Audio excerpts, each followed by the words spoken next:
Hey friends, welcome to the September Fragrance Awards. We are entering October tomorrow, one of my favorite months of the year. I love everything fall, Halloween, spooky season, all of that. I get such a joy from trick or treating and having the kids come to the door and feeding them all of the good candy. I give out the Snickers, the Reese's cups, the Twix, all of the good things. Cavities galore at my home. Anyway, September's been an interesting month. We have had both warm days and cool days, so I have a mix of fragrances to talk with you about. And then my lipstick of the day is from the Prada Monochrome Hyper Matte Lipstick line. I love this color for this time of year. It's the number 77. It's called Arancio. I like the packaging on these. Nice sort of magnetic clasp there. Kind of a burnt orange, dark brown orangey color, and I love it. It's nearly like dark, not dark, excuse me, nearly like reddish, but it's got this really easy matte finish that feels like a second skin on your lips, not goopy at all. And then my lip liner, I hate the name of it, but I love the lip liner. It's from Fenty Beauty, their traced out line, and it's called Satin Panty. I mean, I don't know, y'all, but there you go. That is the color of the lip liner. So I'll link that and all of the fragrances that we talk about below if they are available somewhere. So as I mentioned, we did have some cool days here in September. And by cool, cool for me is in the 50 to 70-degree range. And so we had some 60s, upper 60s into the 70s. Best for the season then is OAJAN from Parfums de Marly. You know, this is in the same family as Angel Share or Cult at Night if you've tried that one. Honey Oud from Montal. And then one of the latest additions to my collection that was sent to me in PR, and I like it a lot, Calle Ocho from Fulton and Rourke. That whole family of fragrances that smells like apple pie, boozy, cinnamony, warm, vanillic for fall. Some of the key notes in here, a little touch of honey, cinnamon stands out to me. The amber, the vanilla, and the tonka bean are primary players here. It even smells quite boozy, even though I don't see any boozy notes listed. Oh, the other fragrance that comes to mind, I don't have it anymore because it felt repetitive after a while, was Ambre de Alexandrie. Alexandria or Alexandria, I forget the exact name, but it's from Boucheron, and you can find that on discount sites if it's still available. But anyway, all of those fragrances give me the same vibe. This one I really love because of the added honey note, which adds to me some depth and complexity to this fragrance that maybe some of the others, it's not that they don't have it, it's just that I feel like it's more pronounced here. The cinnamon here plays quite nicely with the honey and the amber and the vanilla, whereas I feel like an Angel Share, the cinnamon is a little bit more prominent, and that has, I think, a woody base, if I'm not mistaken. I think there's sandalwood in that fragrance or oak. I forget the wood note in Angel Share. Anyway, this doesn't feel quite as woody on the dry down as Angel Share does. This feels spicy, like a warm apple pie out of the oven, but just in a perfume interpretation form. And I really enjoy it. Even though this is part of the men's line from Parfums de Marly, I think this is easily wearable by anyone and just gives me all of the fun fall the festival vibes. So, Ojan. So in the category of best everyday fragrance, I actually have two for different reasons. One that is not kind of like seasonally appropriate, and the other one that very much is. So I went to a work event where I knew I was going to be in close quarters, sitting sort of shoulder to shoulder at a conference table with my teammates on a project. And it was a warm day. It was going to be in the 80s, and I was going to be traveling. So I knew that I would get a little bit sort of sticky hot as I was coming, off of the train and then getting in the cab and going to the office and all that sort of stuff. And I wanted to smell clean and fresh and inviting, but classy. So I went with 724 from Maison Francis Kurkdjian. This is probably one of my top clean, musky fragrances of all time, and definitely have fallen crazy in love with this year in the spring in particular and into the summer. I mean, this is so beautiful. It's one of those fragrances that I kick myself because when I first tried it out, I almost passed on it. I was like, oh, it smells clean and okay. What's the big deal? Tried it again, wore it, bought it on sale, and just understood the magic that this is. If you like Dove soap, and I do, in fact, I have a bar of Dove soap in my shower right now.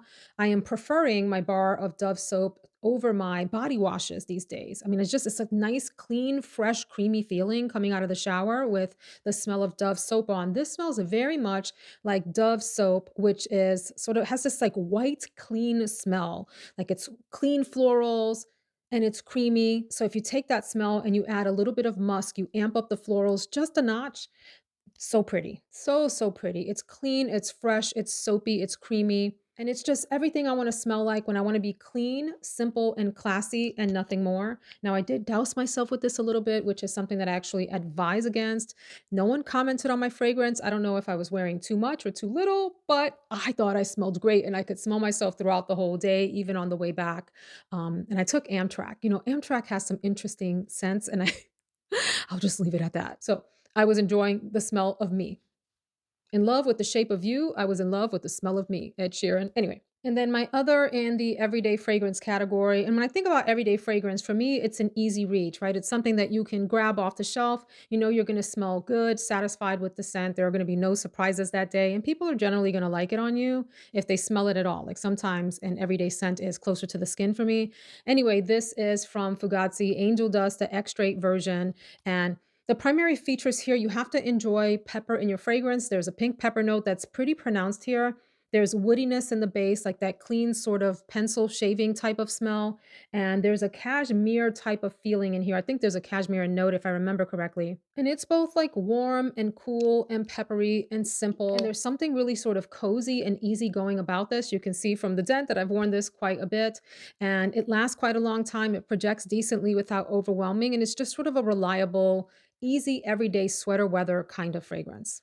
So, in the category of special occasion for September, there are probably about four or five in the lineup today that could go here. But I'm going to go with one that captured my heart and has stayed with me since I've had it and continue to fall in love with it each time that I wear it. And that is from Fragrance du Bois. The fragrance is called CAVORT. And I describe this as having like it's saffron with this sort of like very light, clean, leathery background. Sometimes leather can be earthy or even have like woody facets to it. This is one of the most like clean, leathery backgrounds. You probably wouldn't even describe it as leather, but I pick it up as like clean, a little bit of like that clean leather in a new car. But what I love about this is that it has some feminine edges from, and I don't know where in the note structure it's coming from, but I smell a beautiful sort of bubblegummy note alongside that saffron. There's cinnamon in the fragrance, rose, orange flower, ylang ylang, jasmine, patchouli, labdanum, sandalwood, and incense in the base. No incense for me.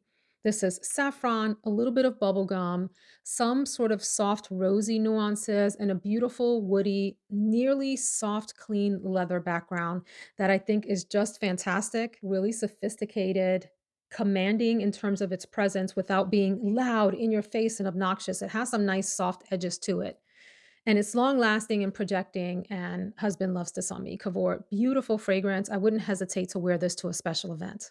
I meant to say at the top of the video for anyone that is interested, if you're a makeup junkie and you like eyeshadow palettes, I'm wearing Bibliophilia from Byredo, one of the most beautiful palette releases of like ever. And I have a lot of eyeshadows.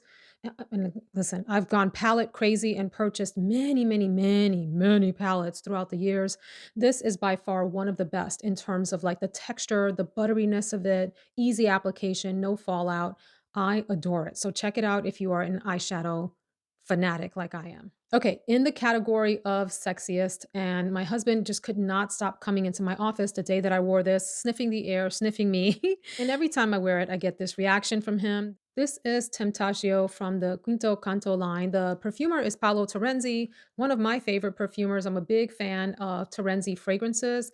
Anyway, this one is fruity, musky primarily with beautiful woody and vanillic base to it. So the fruity notes are passion fruit and a peachiness that to me just smell absolutely amazing.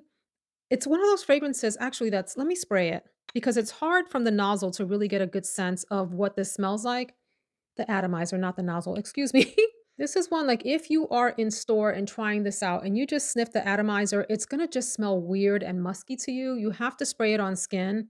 And then you get this beautiful concoction of gorgeous fruits together, tiny bit of a sweet edge, pretty musky. If you are musk averse, this one is not for you. If you understand what the Paolo Terenzi musk DNA is like and you like that, you will probably love this. And then there are some exotic touches to this that are just challenging to describe. Perhaps a combination of white and perhaps even tropical florals, I'm not sure. But this is to me one of the most intoxicating scent trails, scent bubbles, sillage on the skin up close, all of it.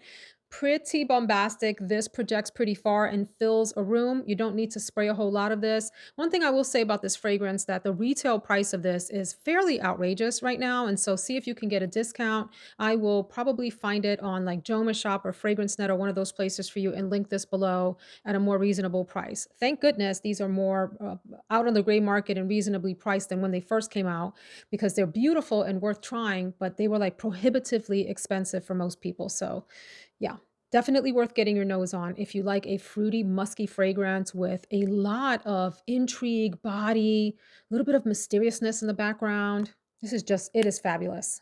Then in biggest surprise is Juliet Has a Gun Powder Love, which was love on just about first sniff for me. When it arrived, I don't know what I was expecting it to smell like. I had a feeling it would probably be powdery, as explained here, but I didn't know that it would give me such a nostalgic, like a blast of the past kind of memory.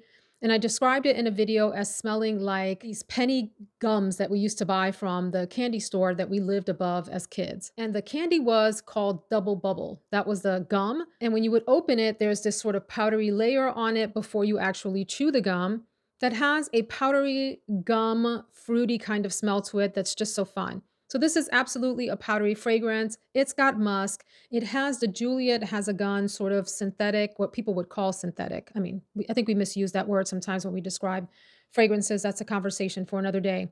But it has those sort of fixatives. I think there might be ambroxan in the fragrance, but it has this sweet, tender powderiness to it with that bubblegummy smell. I think the fruit note is supposed to be strawberry. I'll look it up for you in a minute. I'm just trying to sort of work off of what this is smelling like to me. And I really, really enjoyed it on. It lasted all day on me and it projected quite a bit. I told the story about family members coming in and smelling me a couple of rooms away when I thought it had already faded off. So I just bring that up to say that sometimes you'll see in reviews like, oh, it doesn't last long at all, or, other complaints like that. And sometimes it's just that people go nose blind to fragrances. But everyone smelled this around me when I had it on, and I wore it all day. So, about the notes, there's marshmallow and cotton candy and almond in the fragrance. For me, I don't smell any of those really independently. They sort of combine to give me this airy, fluffy, powdery, musky kind of smell. There's musk in the fragrance, orange blossom that I don't pick up, and there is ambroxan. So, overall, it's sweet, it's soft, has very round edges, very gentle fragrance, but it's powdery and, like I said, that sort of bubblegummy kind of smell.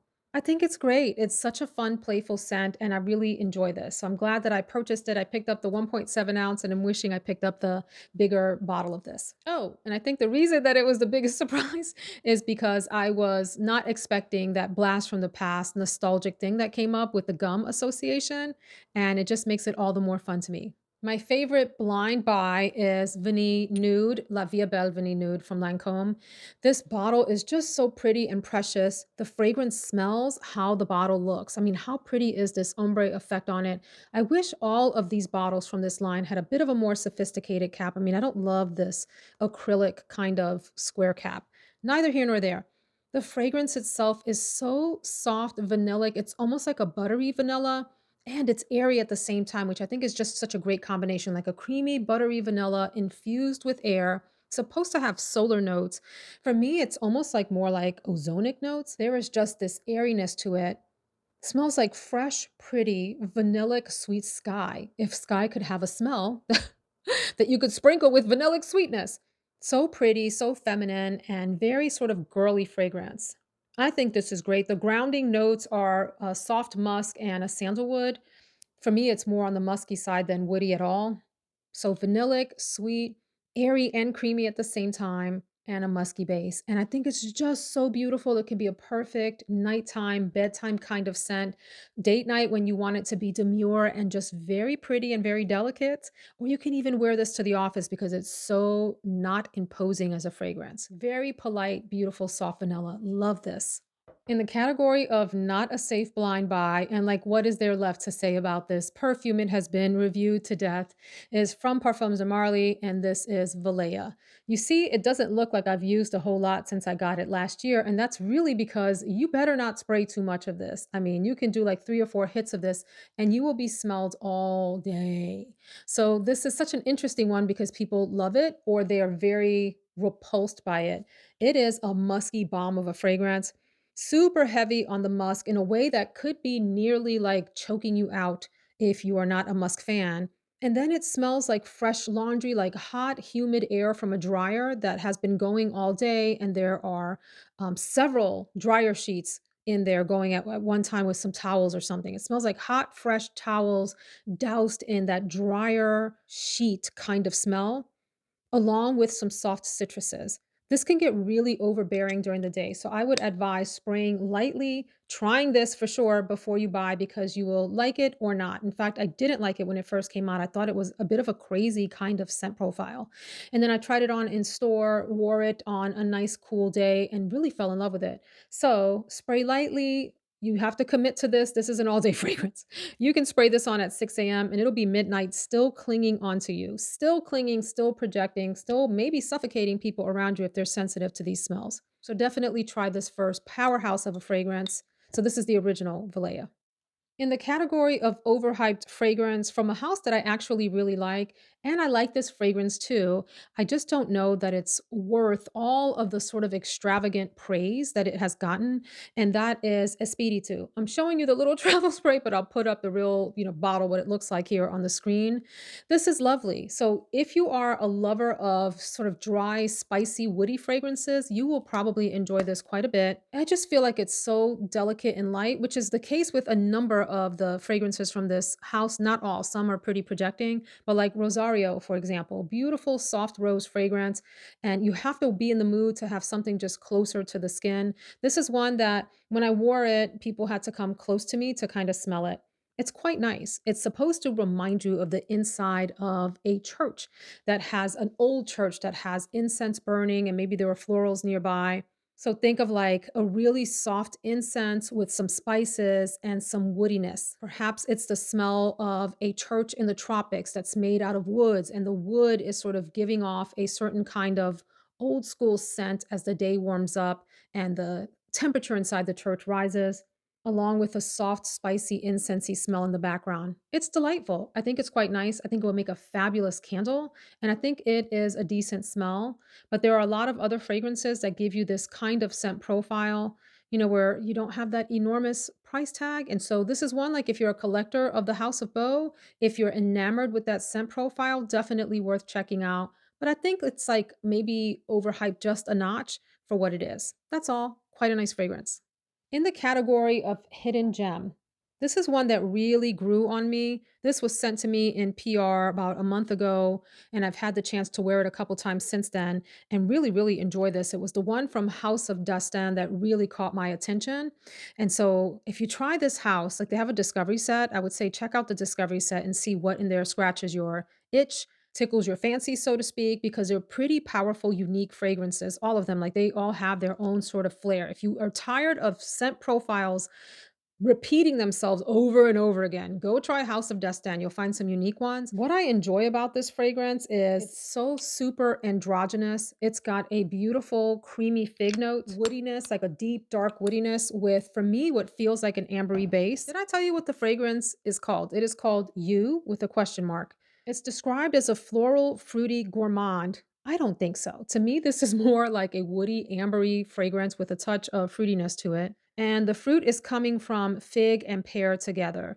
This is nearly creamy, a touch of fluffiness to it, but it's got this beautiful sandalwood base that to me stands out as the star player. Like think of a creamy sandalwood with like a lush, plush fig note. The fig is deep, dark, creamy fruitiness rather than light, bright, playful. This is a fairly serious fragrance. Very sophisticated. This could have easily been the special occasion fragrance. It could have been the sexiest fragrance. This got a lot of attention from my husband. This would smell fabulous on my husband, but it's staying on my shelf because I really, really like it. And I enjoy that. Yes, it is a sandalwood dominant fragrance to me, but it's also a little bit unique because of the addition of the creamy, figgy nature of it. That's kind of all I want to say about this. It's got some mystery to it. And I think it's a hidden gem because even though House of Dastan has been sending out PR and this has been getting attention in social media, I don't see very many people talking about this fragrance in particular, You with a question mark. And I still think it's worth checking out, especially this time of year. This is going to shine this winter. I don't have a best bottle category winner for this time around. I guess, I'll give it to the House of Destin, You, if anything. But I do have a worst bottle. And I really do adore the fragrance. The scent is so beautiful. I actually have mixed feelings about this whole line of bottles. This is J'adore L'Or. And I was today years old when I realized that, or maybe re-realized that you can see the word J'adore inside of the little crystal ball at the top. So anyway, I have mixed feelings about these bottles. I appreciate that they're unique, creative, and different. They're not your run-of-the-mill, square bottles. I'm going to talk about this one in a minute, but that you might see on a lot of different kinds of fragrances. This is unique and it's different, and so I think it's a shame because I wish that it had I don't know, there's something like I don't know what I think. I feel like it's trying too hard to be different. There's something about the length of the neck that feels just so disproportionate to me. I wish here you go. Like, just from a purely aesthetic perspective, I wish that this third of the top of the bottle was actually down here. In other words, that the neck of this was much shorter and squatter. I actually like the bottom part of it. I think that's really pretty, the sort of roundness of it and the way it sits in your hand. If you haven't tried this fragrance, it is pretty spectacular. It's one of those lovely combinations of white and purple floral. I believe the purple in here is violet. And then there is what jasmine and something soapy like a lily of the valley kind of note. And I love the both the contrast of the warm and the cool floral notes in here together. It's such an interesting fragrance. It's got a freshness, a crispness about it. It's a very mature yet playful fragrance at the same time, nicely long lasting and super mass appealing. I mean, this is one that people notice when you put on because it is so, so pretty. You can see I really douse myself when I wear it. I've probably worn this a handful of times since I've purchased it. And it's one of those that I just can't stop spraying when I spray it on because it smells so pretty and interesting and yet so easygoing. It's mature, it's friendly and flirty, it's clean, and it's easygoing. All of those things all at the same time. Like it's a multiple category winner that way. But I just wish the bottle was a little bit less ostentatious. That is all. In the clean and cozy category, which is one of my favorites these days, this season in 2025, late spring into early fall, I'm going to go with BDK's Velvet Tonka. Let me also say that this reminds me of someone who is very special here to me on YouTube, Liz from Naturally Liz. Hey girl, hey. If you haven't checked out her channel, go on over and subscribe. Let her know I sent you over. She gifted this to me. So when I wear this, I think of how wonderful and kind she is, and it gives me a cozy feeling because of that. This just smells like a happy, like a rich, happy baby. It's got this sort of baby powder smell to it with this creamy, velvety tonka. I mean, it's called velvet tonka. I meant almond. I'm sorry. The tonka isn't super pronounced to me. This is like vanilla. It has a vanilla base with this beautiful baby powder nature, and it's doused in like this almost like creamy, velvety almond. And I really enjoy this. I associate it with a fresh out of the shower, warm, cozy smell, bedtime smell. You've put on your fresh, clean pajamas and you're just going to hang around the house and be cozy and watch a great movie, eat some popcorn, maybe have some hot chocolate. It's just a comforting smell. And I will forever associate this with Liz, who I think is lovely. So, Velvet Tonka as my clean, cozy scent. Then the It Girl of the season. This one is getting a lot of hype on social media and with good reason. I really do think this entire line deserves more hype, especially the original. But this is Bare Suede Vanilla from Victoria's Secret. What a lovely, beautiful vanilla fragrance that is so warmth. It's so warmth. It's warm. I had mentioned before, I don't really get anything that smells like suede because suede to me smells like brushed leather, you know? I almost get like a woody, creamy vanilla with a touch of musk. This is long lasting, it's warm, it's got some depth to it. I think, look, in a sea of vanillas, there are so many vanilla releases lately and so many that smell like each other. This stands out for the little bit of woodiness, the muskiness, and I don't remember what the other notes are, but I feel like it's such a comforting vanilla. It reminds me of like libraries, warm couches, like you sink into a couch and it's warm and you put a big blanket over you. That feeling is to me captured in this fragrance and I think it's lovely. So it's getting a lot of attention and it's very well deserved if you ask me. And then the best comeback category, I've been reserving this category for a fragrance that maybe is a blast from the past that has gotten renewed attention, but I'm giving it to a fragrance that I think was maligned when it was first released. People just hated this. It was dragged all through the YouTube streets, sent back, people hated it, and I'm now seeing more reviewers actually enjoying this, and I'm glad because I think it's quite beautiful. It is Burberry Goddess the Intense.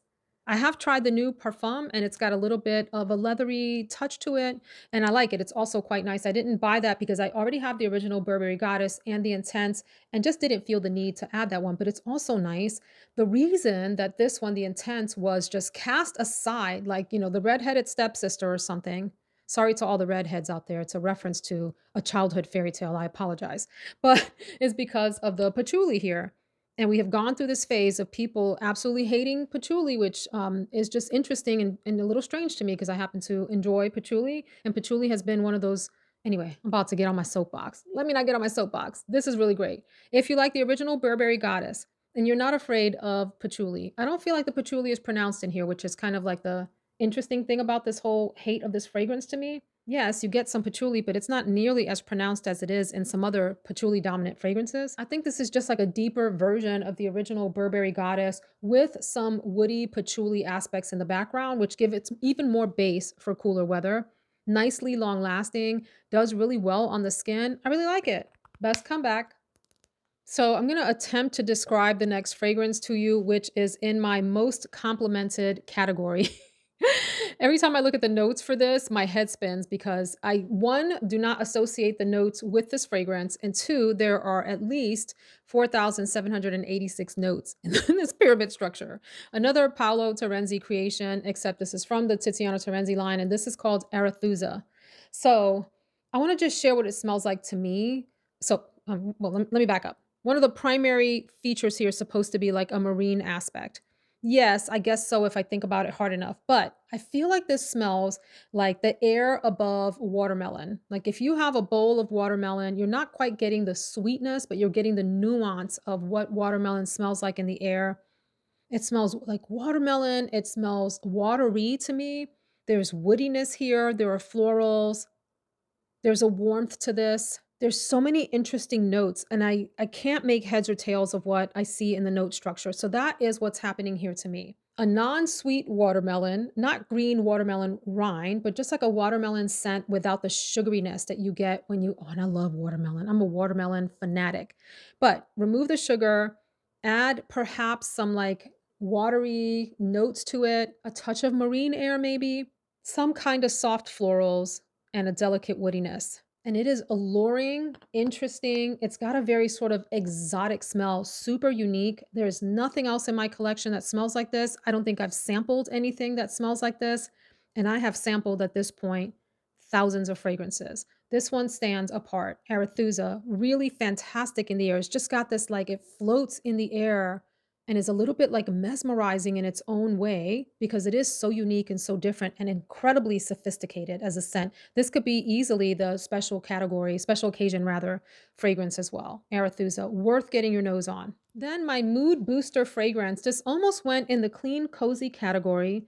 This almost went in the biggest surprise category because it did surprise me because it was clean and cozy this time around. And maybe I would not have associated cleanliness with this fragrance before. This is Mont Blanc Signature, and one that, made the rounds on YouTube, and then people decluttered as other sort of vanilla, lemony, citrusy fragrances hit the market. I ended up also wondering, should I declutter this? Held on to it, wore it more. Every time I wear this, I'm like, why was anybody decluttering this? Because it is so fantastic. And the thing that hit me as the surprise was it felt rather like creamy soapy to me this time when I wore it. So it's vanillic, musky, and it's got, I think it's clementine oranges as the primary citrus here.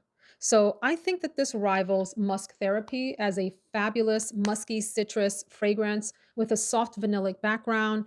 I feel like this can kind of sort of compete with 724, which is one of the best clean musky soapy fragrances. This here just felt so fabulous on me. I felt put together, clean. It had this sort of soapy, creamy freshness to it that I said I haven't picked up in the past.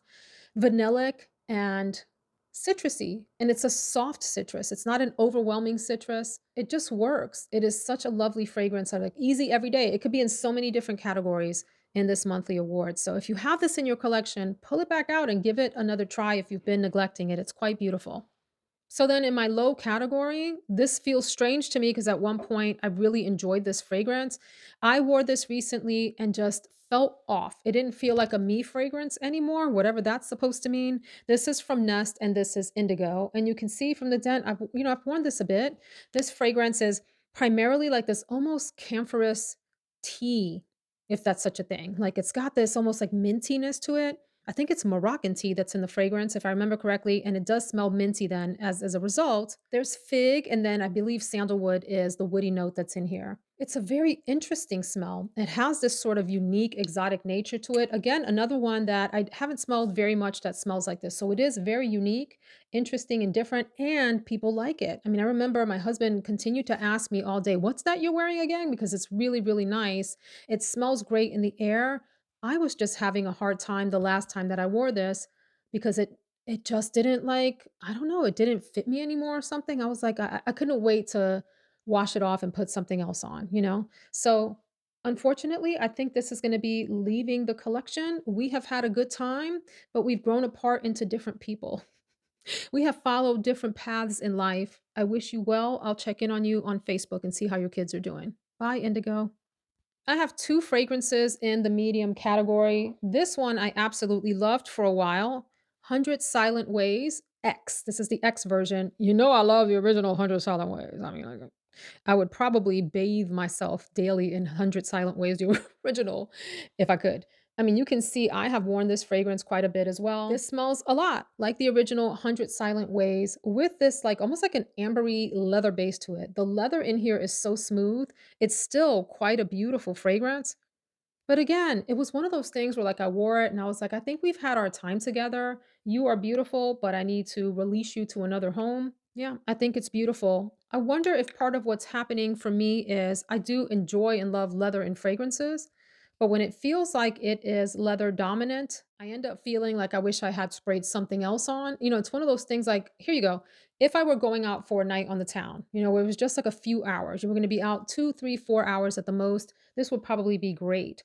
But as an all day scent where I'm working in it, I'm going through the evening in it, by about hour 4 or 5, I'm like, I think I might have had my fill of you and want something new or different. That's the experience that I was having with this fragrance. So it is beautiful. It feels like a rugged mom hug in a bottle. In fact, maybe this will end up going in my mother's hug in a bottle video that I've yet to film. I keep talking about filming that and I haven't done it yet because it just reminds me of like old school perfumery, but the leather is a little bit amped up. It's a very, very smooth leather, a beautiful leather, but it's a bit much for me sometimes. That's all. So that's why it's in the middle category. And then, oh my gosh, I purchased this fragrance, had the nerve to douse myself in it before I got in a car for a fairly long drive with my poor husband.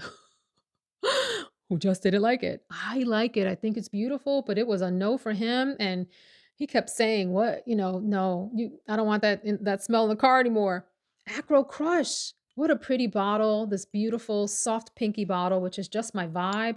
You all, I really like this. It's powdery and creamy at the same time. There's a soft rose. There is praline, and I believe it's vanilla and maybe sandalwood in the base. I'll look up the notes in just a second. It did give me like Delina exclusive sort of vibes. Maybe not quite as sophisticated and refined as Delina exclusive. This is a bit of a more playful version, but I liked it and I thought it was nice. It even gave me sort of hints of Empatia from BDK, which I'm loving. I purchased the fragrance finally, really, really nice fragrance. So I like this. I think it's sort of a younger, more playful rose, slightly sweet, vanilla in the base. It almost feels like it has a dusting of milk chocolate in it, like milk chocolate that was mixed with caramel or something. Notes at the top, almond and lychee, rose in the middle, and praline and vanilla in the base. I swear I smell something that's sort of in the sandalwoody direction in the base. Anyway, I quite like this. I regret that I sprayed so much. I mean, it was one of those like I just went to town and then had the nerve to get in an enclosed car. So that's not a wise decision ever. And I can see why it was a little overwhelming for him, but I like it and I'm gonna keep it and I'm gonna wear it again. Sweet, rosy, vanillic, slightly woody. I like it. I think it's pretty. I really do. Then in the top This is a surprise.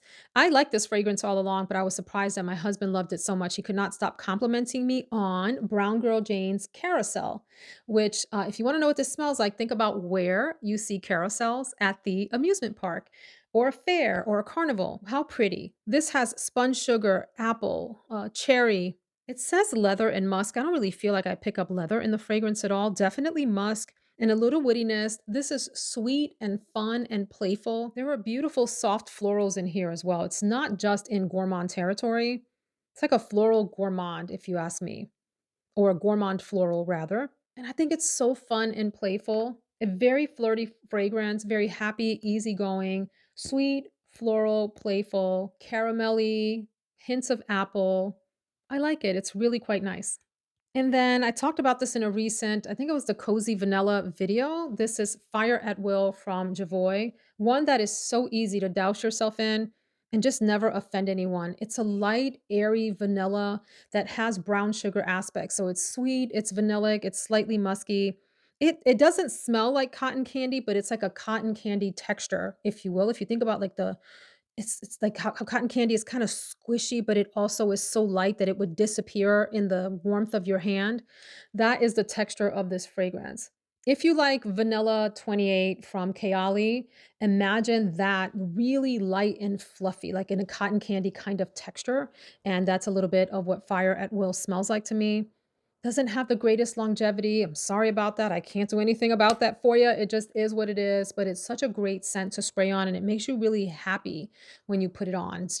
It's like wispy, fairy-like brown sugar, vanilla, fluffy goodness. Really good. And then one that has grown on me, when I first purchased this, I thought it was fine, but I didn't know how much I would love it over time. This is Paragon from Initio.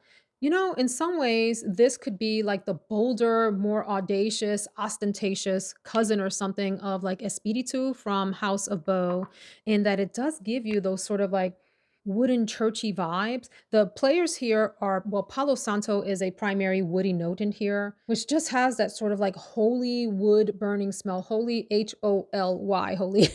The kind of wood that you would burn as part of incense in a church, right? The beautiful, juicy plum note. And there are aromatic notes here. There's sage, there's lavender, there's pepper, sandalwood in the base. Overall, it's aromatic, it's woody, and the thing that makes this super wearable, I think, for ladies, particularly ones that don't mind unisex scents, is the addition of that very juicy, dark plum note that translates as like a dark berry. Like if you have ever bitten into a really like almost nearly overripened blackberry and the juice is just dark and sort of thick and it's got that dark berry taste, that's a little bit of what this smells like. So I think this is beautiful, quite alluring, very long lasting, really unisex scent. Fabulous. That's Paragon by Initio. Friends, that is the September lineup. There were other fragrances, if you can believe it, that I've worn. I'm going to save a few of those for our conversation in the next video about some of the newer releases and my thoughts on those. Thank you so much. If you've been hanging out this long, can you put a leaf of some kind down in the comments? So I know you stuck around till the end. Thank you so much. See you in the next video. Take care.